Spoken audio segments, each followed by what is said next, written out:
Hello friends, कैसे हो आप सब लोग। आई होप आपकी प्रिपरेशन अच्छी चल रही होगी। तो मैं आज आपको पेपर अटेम्प्ट करने के बारे में बताऊंगा और 7 दिन में आप क्या क्या कर सकते हो वो भी बताने वाला हूँ। ठीक है, पेपर अटेम्प्ट से पहले मैं आपको थोड़े आइडिया, मेरे को पूरे नंबर याद नहीं है कितने कितने नंबर थे।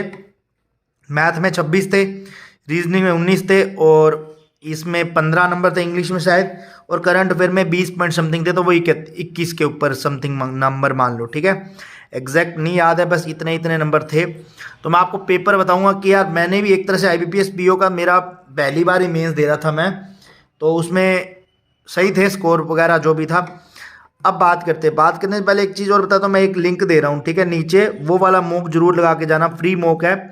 ठीक है, तो वो वहाँ से आप फ्री मॉक लगा लेना, वो मॉक जरूर लगा के जाना। उसकी DI बहुत अच्छी है, प्रैक्टिस मॉक का ही है, तो वो जरूर लगा के जाना आप लोग IBPS PO मेंस के लिए। अब बात करता हूँ देखो मैथ का। देखो मैथ क्या, कोई भी सेक्शन जब भी खुलेगा ना, आपको सबसे पहले एक चीज़ करनी है, वो ये करना है कि आपको पहले पूरा पेपर देखना है। ठीक है, जब आप पूरा पेपर देखोगे, मैं आपको एक चीज़ बता देता हूँ, 100% श्योरिटी है मैथ रीजनिंग के अंदर। आपको लगेगा कि भाई मेरे को ना कुछ आता ही नहीं है, 100% श्योरिटी के साथ में मैथ में जब आप खोलोगे ना, तब आपको लगेगा मेरे को कुछ आता नहीं।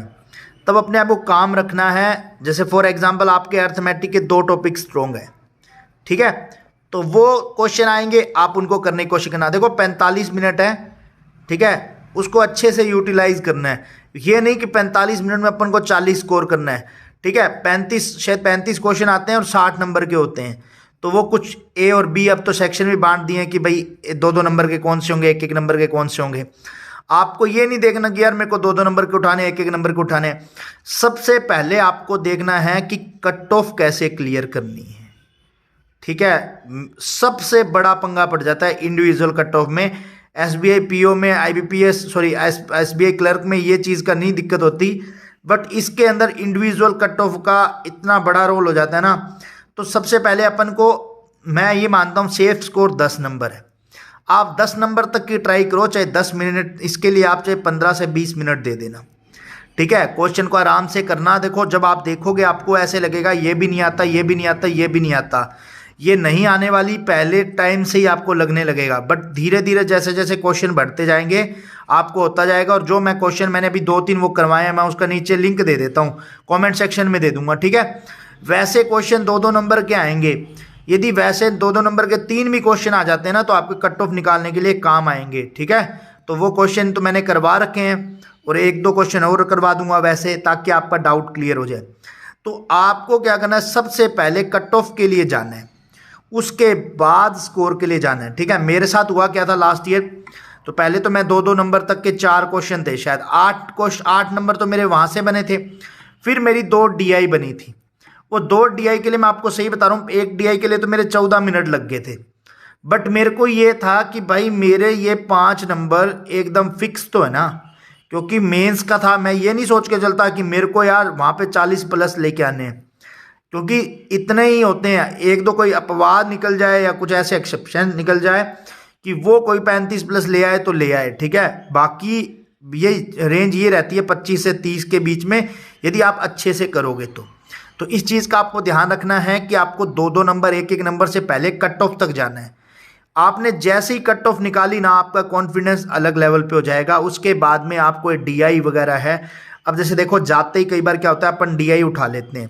ठीक है, DI के नीचे जैसे वो 3 लाइनें हिंट वाली दी होती है ना, एक लाइन में अपन गए फंस, तो अपन का ऐसे डिमोटिवेट हो जाएंगे, यार पता नहीं बनेगी बनेगी बनेगी नहीं बनेगी, ऐसे मन में आने लग जाएगा। तो इस डाउट को दूर करने के लिए मैं आपको पहले ही बता देता हूँ कि आप ऐसा रिस्क मत लेना कि जाते ही DI पे बैठ जाओ। पहले कोई 1-1, 2-2 नंबर वाले देखना, पूरा पेपर देखो। मैं तो ये कहता हूँ 5 मिनट शांति से पहले पेपर देखो, उससे पता लग जाएगा तुम्हें यार 10 नंबर का आता है या 5 नंबर का आता है या 20 नंबर का आता है। ठीक है, उसी से जज हो जाएगा कि आपको पेपर में कितना आता है। ऐसे नहीं कि आपको देखो फॉर एग्जांपल देखो नंबर सीरीज आ जाए, एग्जांपल मानते हैं रॉन्ग नंबर सीरीज है, आप करने बैठ जाओ। आप करो मत। एक बार आपको पता लग गया ना कि यार ये 3 आई है तो ये 3 तो मैं कर लूंगा। एक बार आप देखो पेपर के अंदर कि क्या क्या चीज मेरे लायक है। ठीक है, उसके हिसाब से अपने आप को करो। उसके बाद में अब जैसे देखो रीजनिंग है, रीजनिंग में आते ही पजल पे मत बैठ जाओ। ठीक है। पहली पजल बनाओगे, फॉर एग्जाम्पल 10-15 मिनट चलेगे, आपको ऐसे लगेगा अरे यार मेरा टाइम चला गया। इससे अच्छा आपको क्रिटिकल रीजनिंग आती है तो वो करो, ठीक है। उसके बाद में लॉजिकल रीजनिंग, जैसे कुछ भी आ जाए कि ब्लड रिलेशन का कुछ आ गया, डायरेक्शन का कुछ आ गया, ठीक है, कुछ भी श्लोक्स आ गए, तो इन सब चीज़ों को आप पहले करके आप कट ऑफ के 12-13 नंबर तक चले जाओ, ठीक है। इतना नंबर का आता है ये लॉजिकल रीजनिंग 7-8 नंबर की आती है, वो 7-8 नंबर का ये आता है, ठीक है। बस ये है कि डिपेंड करता है कि होता है कि नहीं होता। तो ये आपके ऊपर, देखो लास्ट ईयर मेरा SBI PO फार बेटर हुआ था इससे, IBPS PO से रीजनिंग के अंदर, ठीक है। इसके अंदर मेरे से पजल बन ही नहीं रही थी। ऐसा था कि भाई जिस दिन आपका दिन नहीं होगा ना, चाहे आप कितनी अच्छी प्रिपरेशन करके जाओ, यदि पजल नहीं बननी तो नहीं बननी, चाहे पजल छोड़ो, कोई टॉपिक कई बार ऐसे होता है जो आता होता है वो भी नहीं कर सकते। तो ये आपको ऐसे करके, ठीक है, ये करना है।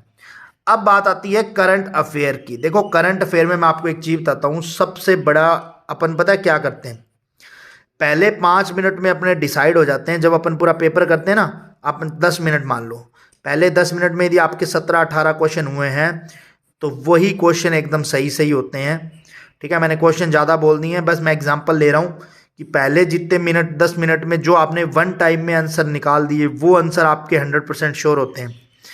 अब क्या होता है कि जैसे मैं बताता हूँ गलत कब होता है क्वेश्चन, आप एक क्वेश्चन के ऊपर 1 मिनट, जैसे आपके पास में 5 मिनट बचे हैं, आपके पास में 8 क्वेश्चन बच गए या कुछ भी बच गया, एग्जाम्पल ले रहा हूँ, 8 बच गए, 18 बच गए, जो भी, आप उस क्वेश्चन पे यदि बैठे रहोगे ना 1 मिनट उसको ज़्यादा से ज़्यादा देखते रहे, तो आपको लगेगा यार शायद इसका बी होना चाहिए, लगा ही देता हूँ।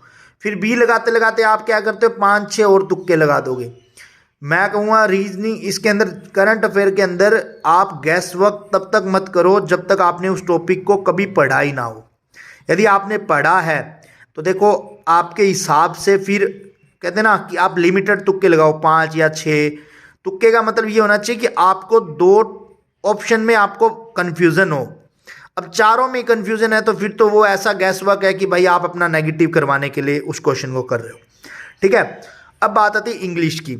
इंग्लिश के अंदर देखो मैं हमेशा ही बताता हूँ, मैथ में मेरा मेंस का थोड़ा इंग्लिश वीक है, प्री का तो मेरा अच्छा है, क्योंकि इसके अंदर यार 3-3 फिलर आ जाते हैं। अब इंसान को एक फिलर का मीनिंग पता होता है तो 3-3 का तो ऐसे कन्फ्यूज़न हो जाती है, तो मेरे को इसमें यही डर लगता रहता है। तो इसमें मैं जितना हो सकता है 2 RC आते हैं, मैं उन RC पे जितना टाइम देता हूँ, चाहे 20 मिनट दूँ चाहे 22 मिनट दूँ, इन 2 RC को अच्छे से सॉल्व करता हूँ मैं, ठीक है। मेरी ये आदत रही है जिससे मेरा हर बार स्कोर अच्छा हो गया, ठीक है। मतलब कट ऑफ जितना तो हो ही जाता है, इतना ही चाहिए मुझे।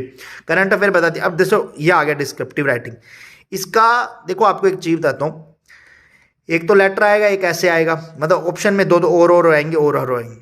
आपको क्या करना है, एक तो देखो लेटर का बताता हूँ आपको, पहले पैटर्न पूरा ध्यान होना चाहिए कि लेफ्ट साइड में लिखते हैं रिस्पेक्टेड, यहाँ लिखते हैं मैम सर, जो भी आप लिखो वो आप एक पूरा सीक्वेंस आप अपना एक पेज पे बना के रखो कि यार मेरे को ऐसे लिखना है, ठीक है, और वहाँ जाके छाप दो। इसका कोई ऐसा नहीं है कि भाई इंसान ही चेक करते हैं, कंप्यूटर ने चेक करना है, तो आप ग्रामेटिकल एरर का कुछ भी मत करना, ठीक है, कोई भी स्पेलिंग मिस्टेक मत करना, बस इस सब चीज़ों का ध्यान रखना आपको। बेसिक ऐसे आएगा, ऐसे में आप एक चीज़ रखा करो, देखो आप कोई भी बात करो ना तो आप प्रेजेंट, ठीक है, इन फ्यूचर उसका क्या यूज़ हो सकता है, और पास्ट में हमने यूज़ नहीं किया था तो उसकी वजह से क्या, तो ये सारी चीज़ों को आप मिक्सअप करके, ठीक है, उसके प्रॉन्स एंड टोज बता सकते हो। और एकदम सिंपल लैंग्वेज में लिखना है आपको, ऐसे नहीं बड़ा आपने ऐसे स्पेलिंग उठा ली, रिकमेंडेशन ऐसे लिख लिया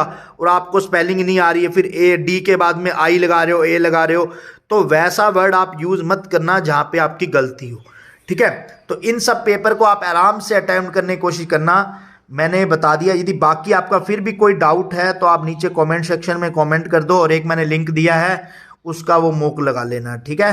तो मिलते हैं नेक्स्ट वीडियो में। बाकी टेलीग्राम ग्रुप अपना ज्वाइन कर लेना, मैं नीचे उसका भी लिंक दे देता हूँ। बाकी कोई भी XYZ कुछ भी डाउट हो तो आप कमेंट सेक्शन में कर देना, मैं आपका रिप्लाई कर दूंगा, ठीक है।